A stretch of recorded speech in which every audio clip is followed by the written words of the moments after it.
Du 7 au 17 décembre, retrouvez vos artisans professionnels d'ici au Salon des métiers d'art du Québec. Des milliers d'objets de création uniques et éco-responsables au cœur du Palais des Congrès de Montréal. Activités pour petits et grands. Retrouvez l'art d'ici au Salon des métiers d'art du Québec. Billetterie et détails sur matière.ca.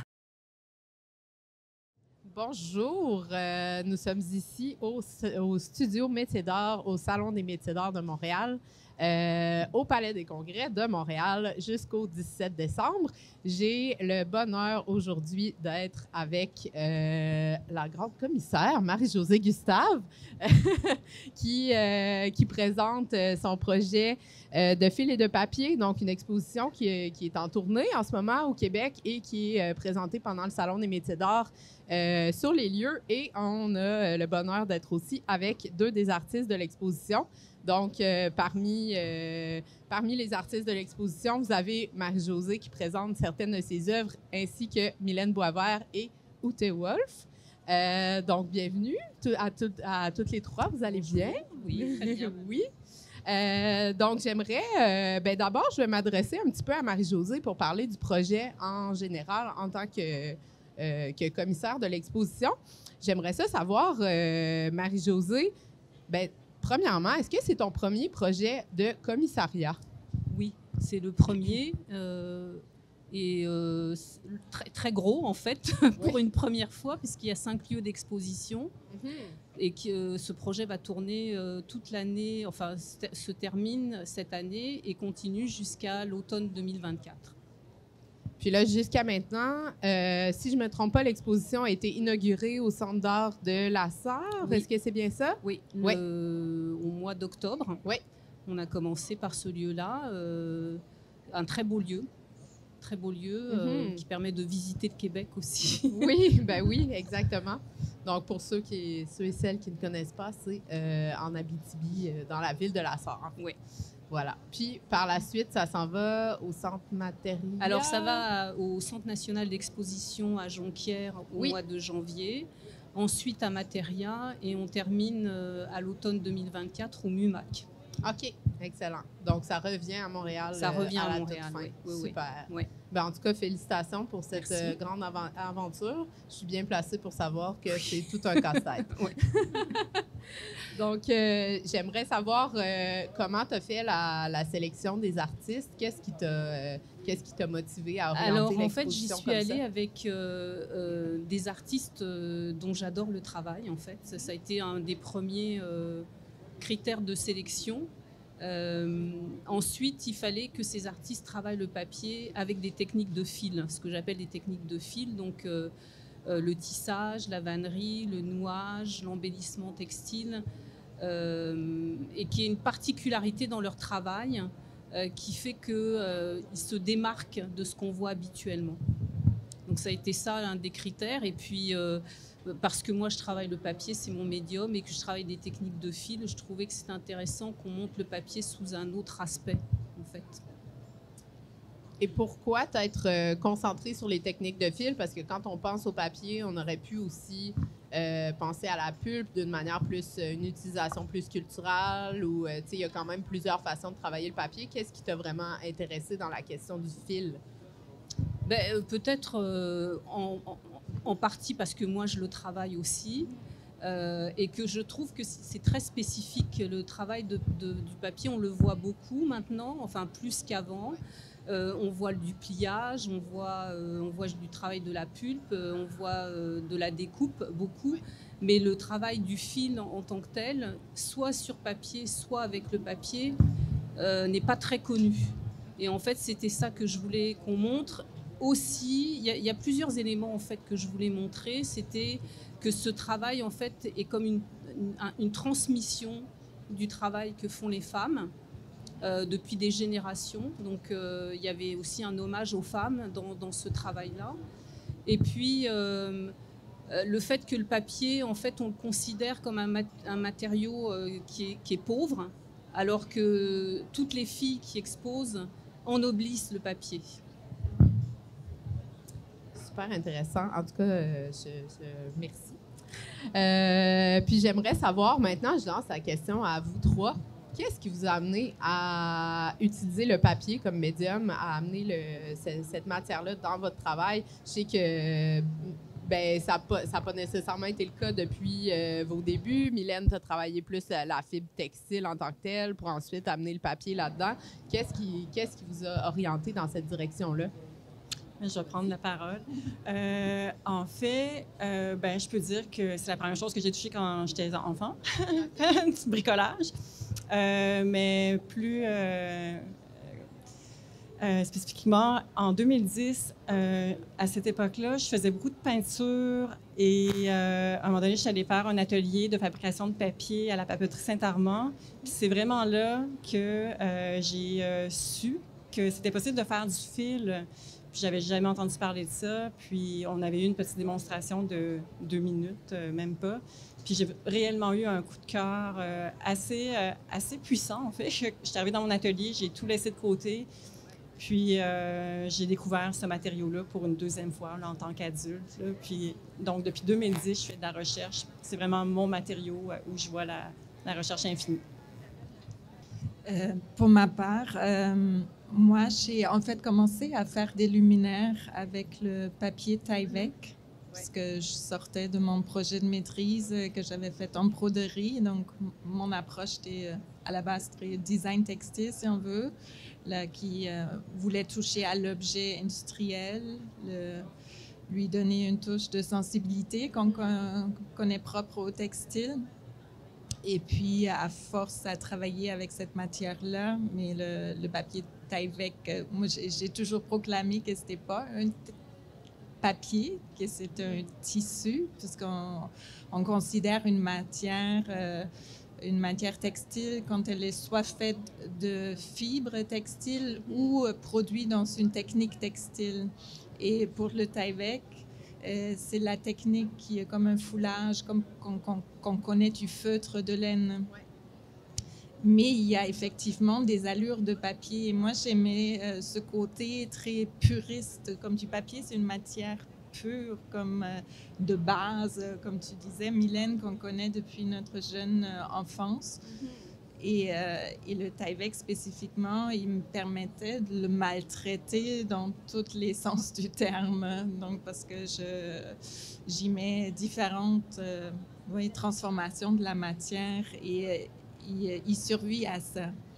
Mais là, j'ai aussi le souhait de vouloir aller vers le papier vraiment avec ma matière ou ma façon de travailler la matière pour encore accentuer autrement la fragilité du papier, qui est d'un côté qui peut être très dur, très résistant, avoir une posture, mais c'est ça de jouer encore davantage avec cet aspect-là. Et toi, Marie-Josée? Moi, en fait, le papier est arrivé en fait comme une substitution au textile parce que je me suis formée en production du vêtement en France. Puis quand je suis arrivée au Québec, finalement, j'avais ramené des caisses de tissu. Et puis le tissu était compliqué à travailler parce que j'avais pas le temps. Et finalement, je me suis tournée vers le papier. Puis j'ai découvert un autre horizon. Donc le papier est vraiment mon médium. Je l'explore. J'ai commencé par le carton. Maintenant, c'est le fil. Et le fil a la particularité d'être... pour moi, très, très intime parce que j'utilise des techniques comme le tricot, le crochet et la vannerie. Et le tricot, j'ai appris à tricoter par ma mère. Donc, je parlais de transmission tout à l'heure. C'est vraiment ça qui se poursuit, en fait. Puis, donc, tu as parlé tout à l'heure, là, je te ramène à ton rôle de commissaire, en tant que ligne directrice pour la sélection des œuvres, tu t'es vraiment concentrée sur la notion de fil. Là, vous nous avez parlé, toutes les deux, Mylène et Ute, de votre pratique en général. J'aimerais savoir, peut-être ça serait intéressant, en fait, que chacune, vous puissiez commenter comment votre œuvre répond à cette notion de fil. Puis toi, Marie-Josée, en tant que commissaire, comment toi, tu perçois ça, peut-être? Si on peut, on peut peut-être commencer par Mylène.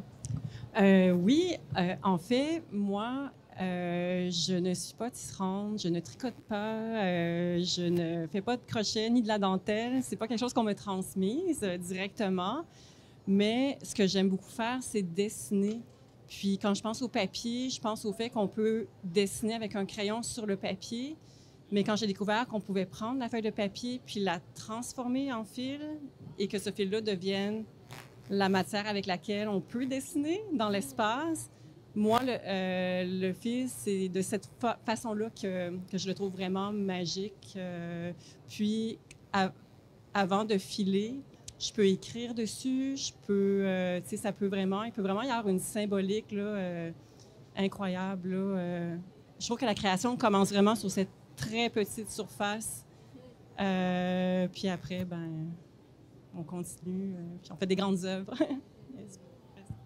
Je vais laisser Ute poursuivre, puis je parlerai après de Parfait. pourquoi, en fait. Parfait.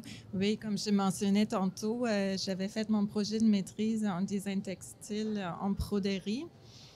Et donc, étant d'origine allemande, j'ai fait tout mon parcours en Allemagne. Et c'est une formation qu'on n'a pas ici au Québec. On n'a pas un niveau d'apprentissage universitaire, mais dans l'approche textile. Donc, je n'étais pas formée pour devenir artisane, mais j'ai appris au sens large de travailler dans des différentes techniques textiles. Et puis, dans mon université, qui a un historique de 150 ans, le textile, même pour l'humanité, c'est un des métiers les plus anciens et c'était un des métiers de base aussi dans cette université-là, le travail textile. Mais on était souvent regardé un peu de haut, comme quelqu'un qui travaille le deux-dimensionnel, parce qu'on est en contact avec le textile depuis qu'on arrive au monde. Donc, on a des fois un peu un regard de haut, de négligent, parce qu'on croit de connaître cette matière. Et donc, déjà, avec mon projet de maîtrise qui avait le titre « Le langage du fil », je voulais renverser ce regard que je trouvais péjoratif. Je voulais démontrer que, en quelque sorte, parce que quand on travaille le tissage ou d'autres techniques, c'est de l'architecture en quelque sorte. C'est un travail tridimensionnel. Rien que le fil, qui est le plus petit dénominateur, merci. Il est tridimensionnel, il est rond. Donc, oui, donc c'était déjà une thématique qui m'importait beaucoup. J'ai fait des présentations de vidéos qui couvraient tout le mur. Je voulais vraiment renverser le regard parce que souvent, c'est très petit, c'est microscopique. Donc, j'ai fait des projections sur le mur qui allaient du plancher jusqu'au plafond pour qu'on se sentait tout petit face aux créations que j'avais faites. Donc, c'est vraiment une thématique qui m'accompagne depuis longtemps. Et c'est ce que je recherche aussi dans mes œuvres qui, aujourd'hui, sont plus des œuvres d'expression, mais de les travailler comme des sculptures, d'aller dans une profondeur. Et le fil est très important pour moi là-dedans. C'est intéressant ce que dit Ute, parce que ça faisait partie des éléments qui étaient importants pour moi. D'abord, le métier d'art, la technique artisanale que je voulais mettre de l'avant. Puis aussi montrer que la production artisanale peut contenir un propos. On a beaucoup ça, on a ça en art visuel, mais on néglige en fait le fait qu'en métier d'art, on a aussi un propos dans notre production. Donc c'était important pour moi de mettre ça de l'avant. Et puis dans le choix, finalement, je voulais qu'on ait un éventail des techniques utilisées avec le fil. Puis au niveau de la façon dont l'exposition s'est articulée, est-ce que tu as invité des artistes à participer, à produire des œuvres pour répondre à ton invitation, ou si les œuvres, est-ce que tu as sélectionné des œuvres ou des créatrices finalement? Alors j'ai sélectionné des créateurs. enfin des créatrices en l'occurrence. Oui. Parce que en fait, je les ai laissées aller. Moi, je suis leur travail depuis un certain nombre d'années, et pour certaines, je suis une fan. Donc, ma sélection, elle s'est faite sur le coup de cœur, en fait, pour le propos et pour le type d'œuvre. Après, elle faisait ce qu'elle voulait. Et puis, finalement, c'est très, très beau. Le rendu est très beau. Là, on a une exposition partielle, mais l'expo contient, en fait, environ 3 œuvres par artiste. Et le rendu est très beau. Et c'est comme si elles se répondaient toutes naturellement, en fait. Puis, est-ce que tu as eu des surprises, des choses, pas nécessairement des mauvaises surprises, c'est pas ça que je veux dire, mais des choses auxquelles tu t'attendais pas du tout, tu sais, au moment où tu as découvert les œuvres qui avaient été créées, finalement, en réponse à ton invitation? Oui, en partie. En fait, c'est le rendu global qui était impressionnant, finalement, parce que chaque œuvre a un pouvoir, a une force. Mais tout ensemble, c'est exceptionnel en fait. Elles ont un travail qui me touche beaucoup, vraiment. Et c'était ça en fait, c'est l'émotion que je ressens moi en voyant leurs œuvres que je voulais transmettre au public. Puis est-ce que au niveau de... Bon là, on est encore au début du projet. Il reste encore plusieurs lieux d'exposition qui vont être investis. Au niveau du travail de présentation dans la scénographie, est-ce que tu vois ça... Est-ce que le lieu, pour toi, a une importance dans la manière de présenter les œuvres? Est-ce que les œuvres ont une vie différente dans chacun des lieux? Ben, je dirais certainement. Là, je ne l'ai pas complètement expérimenté. C'est sûr que le lieu, l'espace qui est dans chaque lieu, la hauteur de plafond, les planchers, tout ça intervient. Je pense beaucoup à la circulation et surtout au côté waouh que les gens doivent avoir. C'est ça en fait qui motive vraiment la scénographie, c'est que je veux surprendre les gens. Donc c'est pas statique du tout en fait. Puis comment donc bon le commissariat c'est tout un monde. Puis parfois je pense qu'il y a une espèce de préjugés négatifs envers les commissaires qui exposent dans leur exposition. Que, bon, je ne suis pas là pour donner mon opinion, mais je pourrais en parler très longtemps. On fera une autre entrevue là-dessus. Je pense qu'il y a rien contre ça, puis j'apprécie le fait que tu fasses ça sous forme d'invitation. Tu les invites à ta grande tablée, en fait. C'est comment tu te positionnes, toi, en tant que et artiste et commissaire dans cette exposition-là. Je te pose la question, puis ensuite, j'aimerais savoir aussi de la part des 2 autres artistes, comment c'est reçu pour vous une invitation comme celle-là de la part d'une artiste qui va exposer avec vous et qui vous invite à se joindre à son party? Alors, pour être honnête, on ne travaille pas seul quand on est commissaire. Il y a une équipe quand même, des gens qui soutiennent notre idée, notre projet. L'idée, au départ, ne vient pas de moi. Moi, je voulais vraiment montrer le travail qui se fait et ce que je trouve beau et ce qui me touche. Puis on m'a dit, mais pourquoi tu ne participes pas à l'exposition? Ouais, pourquoi pas. C'était ça au départ, en fait. Et finalement, je parlais d'une réponse, mais on dialogue toutes dans ce projet-là. Donc, je n'ai pas une place plus grande que les autres. C'est sûr, mon nom est sur l'affiche au même titre que les leurs.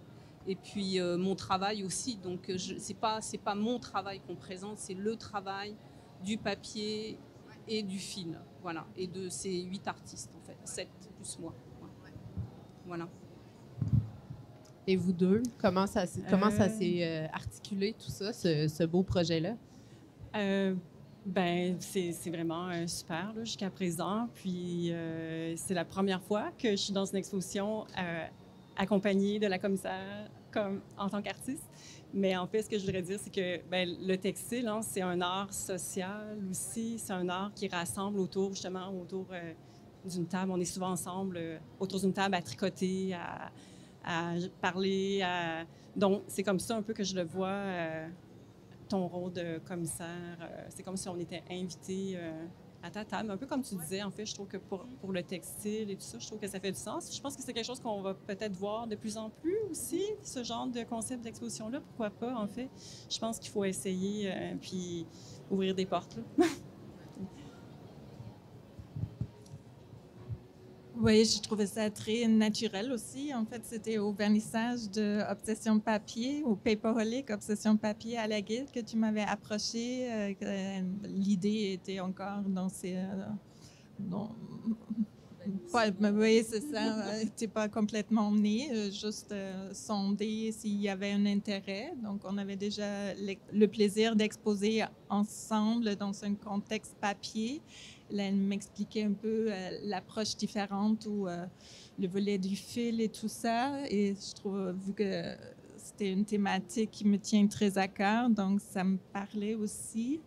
Et j'ai pas eu une réticence ou un doute ou une peur que, déjà dans sa personnalité ou l'image que j'en ai, j'avais pas peur qu'elle va se mettre en avant-plan et c'est pas le cas du tout. Je nous vois plutôt comme c'est sûr, c'est Marie-Josée qui a tout le travail, qui gère ce gros bateau-là, mais oui, j'ai l'impression on est comme une gagne qui expose, qui travaille la même matière, la même thématique. Et non, c'est plutôt agréable parce qu'on se sent aussi, vu qu'elle c'est comme si elle a les deux rôles. Elle est commissaire, mais elle est aussi artiste et elle veut que ses œuvres survivent bien à cette odyssée d'exposition. Donc, je me sens plutôt bien comprise dans mon côté exposante et ouais, confiante qu'elle prend bien soin de nos travaux qui souvent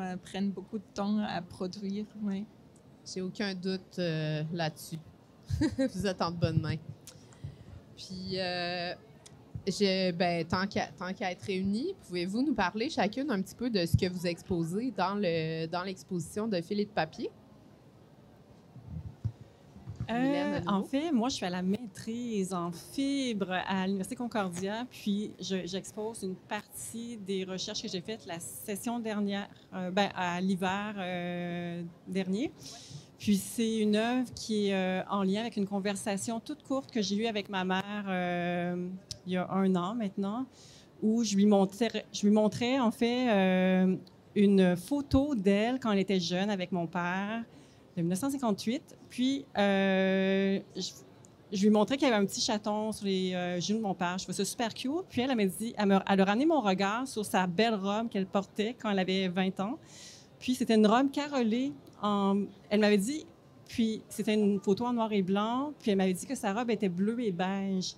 Puis moi, le fait qu'elle ait fait sortir la couleur de cette robe-là carrelée, ça a comme ouvert mon imagination. Puis pendant toute une session, j'ai essayé d'imaginer le vrai bleu, le vrai beige. Donc, j'ai fait une série de carrelés bleu et beige de différentes façons. C'est un peu un hommage à ma mère. Puis, durant le processus, j'allais la voir parfois dans sa résidence pour personnes âgées avec mon travail pour qu'on puisse continuer la conversation, puis qu'elle puisse toucher la matière. Donc, c'était vraiment un processus créatif qui était super intéressant parce qu'il se passait dans mon atelier, puis à la résidence pour personnes âgées. Mais cet été, j'ai fait cette dernière version-là à l'Indigo, là, toute seule dans mon atelier. Mais bon, voilà. C'est très beau, c'est très... je pense qu'il y a quelque chose de poétique dans la reconstruction d'une mémoire, puis il y a quelque chose de... Tu sais, je pense que cette œuvre-là, puis la série que tu as fait, je fais comme si je connaissais pas ça, mais je savais déjà ce que c'était le projet. Mais c'est mon rôle d'animatrice. Mais je pense qu'il y a quelque chose de beau dans le fait de... Tu sais, un souvenir qui, surtout avec la photographie en noir et blanc, il y a juste elle qui a les clés de la réalité, finalement. La photographie, elle donne les formes puis les contrastes, mais on n'a pas les couleurs. Puis là, d'aller matérialiser sa mémoire à ta mère, qui est la seule détentrice de ce savoir-là, je pense qu'il y a vraiment quelque chose de beau, puis qui ramène aussi à l'idée de la transmission avec le textile et tout. C'est vraiment il y a une belle poésie dans ton travail. Bravo! Je te laisse poursuivre. Je reste dans la thématique, dans le legs des mamans et dans la mémoire. Parce que moi, en fait, oui, moi, j'ai malheureusement plus ma maman. Et après son décès, il y a une citation qu'elle avait notée dans son journal qu'elle a commencé à mener au moment qu'elle a eu le diagnostic de sa maladie, qui dit à peu près il y a des souvenirs qui sont si précieux, qui prêtent une lueur dorée au présent le plus pauvre. Et ma mère, dans sa fin de vie, due à sa maladie, elle était en quelque sorte prisonnière dans son corps. Elle ne pouvait plus parler, plus bouger, plus manger, plus respirer, plus rien faire par elle-même, mais en ayant toute sa tête. Et c'était une passionnée de la voile. Donc moi, ça me réconfortait beaucoup, cette idée que peut-être elle est en train de faire de la voile dans son esprit quelque part. Et oui, le travail du fil, les points de couture ou de broderie, et aussi les disques que je découpe qui sont tous perforés. Donc, c'est comme une multiple du point, du cercle, qui pour moi a une grande symbolique de l'aspect circulaire de la vie. On naît, on meurt, cette continuité de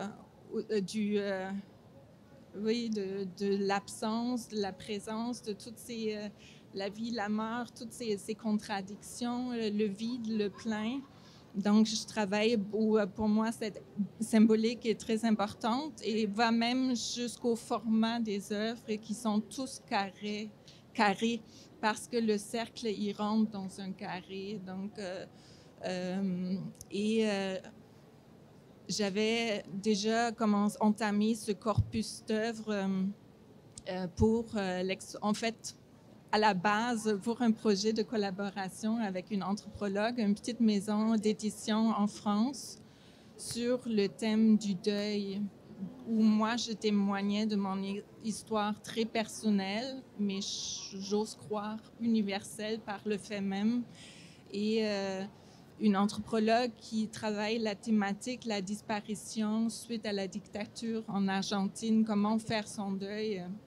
Donc, en discussion avec cette anthropologue-là, mais on avait choisi une approche matérielle que j'avais faite. Donc, et ce qui a engendré, ça se dit, mon corpus d'œuvres pour la guilde par la suite. Et donc, j'avais 2 œuvres qui étaient déjà exposées à la guilde. Une noire, une blanche. Et là, il me manquait la dorure. Et vu que Marie-Josée proposait que chacune participe avec 3 œuvres, et ces 2 œuvres que j'avais déjà me tiennent beaucoup à cœur, mais j'avais le goût d'apporter cet aspect-là. Donc, j'ai vraiment travaillé pour l'expo et dans cette idée de triptyque. Donc, il y a d'abord une œuvre plutôt noire qui m'est très chère, l'ombre d'une douleur. Après, on a comme un nuage vaporeux le retour au calme. Et là, on est dans une tangente plus positive, j'ose croire, les vagues de lumière. Il y a du mouvement, il y a un certain côté brillant. Donc, c'est comme ça que ça s'est passé pour moi. Merci, c'est très touchant. C'est beau de vous entendre parler. Ouais, Josée, en fait, c'est ça, je voulais les remercier. Elles sont juste 2 là sur les 8. Mais c'est ça, c'est toute cette approche intime qu'elles montrent en fait au public. Puis je trouve ça très très touchant. C'est ça qui est venu me chercher moi aussi. Alors pour revenir sur mon travail. En fait, moi, je travaille en ce moment sur le déplacement. En fait, j'ai des origines multiples. Donc, c'est ça qui sous-tend en fait mon travail. c'est que je travaille sur l'idée de la migration, du déplacement. Donc en ce moment, je travaille des œuvres qui évoquent la mer, mais le déplacement par les eaux. Et il y a ça, mais il y a aussi des techniques que j'utilise, donc le tricot, le crochet, la vannerie, qui sont des techniques universelles. Donc c'est un peu la façon que j'ai trouvé de créer un moyen de dialoguer avec l'autre qui est différent de moi, en fait, parce que je cherche ma place tout le temps. Donc si je parle à quelqu'un qui est à l'extérieur, qui est scandinave ou n'importe où on tricote, ben, on a un point de rencontre, en fait. Voilà, c'est ça. Bien, merci infiniment à toutes les trois de nous avoir partagé toutes ces belles histoires sur votre travail et de nous parler de cette fantastique exposition. Avant qu'on se quitte, peut-être, Marie-Josée, j'aimerais ça qu'on prenne un moment pour nommer aussi les autres artistes qui font partie de la sélection. Je ne veux pas en oublier, donc je pense que je vais te faire confiance plus qu'à moi-même. Alors, ce que je voulais dire aussi, c'est que toutes les artistes ne sont pas des stars, comme on en a là. Inclusivement. Oui, on peut dire ça. Alors, il y a Anne Baucher qui fait de la broderie sur du papier craft. Elle a une technique où elle fait de la teinture en utilisant des pigments et de l'œuf. On a, je vais y aller dans l'ordre de celles qui sont exposées, comment elles sont exposées. Anne-Yvonne Jouan, qui travaille le papier en découpe avec des petites épingles et avec des fleurs, des végétaux séchés. Son travail ressemble à de la broderie, de l'embellissement textile. On a Outeux, on a Julie Bénédicte Lambert. Nitikul Nimkulrat, qui est une artiste qui est à Toronto et qui travaille le nouage coréen, thaïlandais. Enfin, elle noue son fil de papier. Et puis, on a Sabrina Sachiko-Nibler, qui, elle, crée son fil aussi à partir d'une technique japonaise et tisse son fil de papier. Voilà. Bien, merci infiniment. Donc, ne manquez pas, si vous passez au Salon des métiers d'art d'ici le 17 décembre, de venir voir la version réduite, finalement, de l'exposition, mais pour tous ceux et celles qui sont à l'extérieur de Montréal, où vous aurez peut-être l'occasion de voir l'exposition passer dans une galerie près de chez vous. Donc, merci beaucoup à vous trois. Une belle fin d'après-midi et restez à l'affût pour les prochaines entrevues au Studio Métiers d'art. Au revoir. Merci.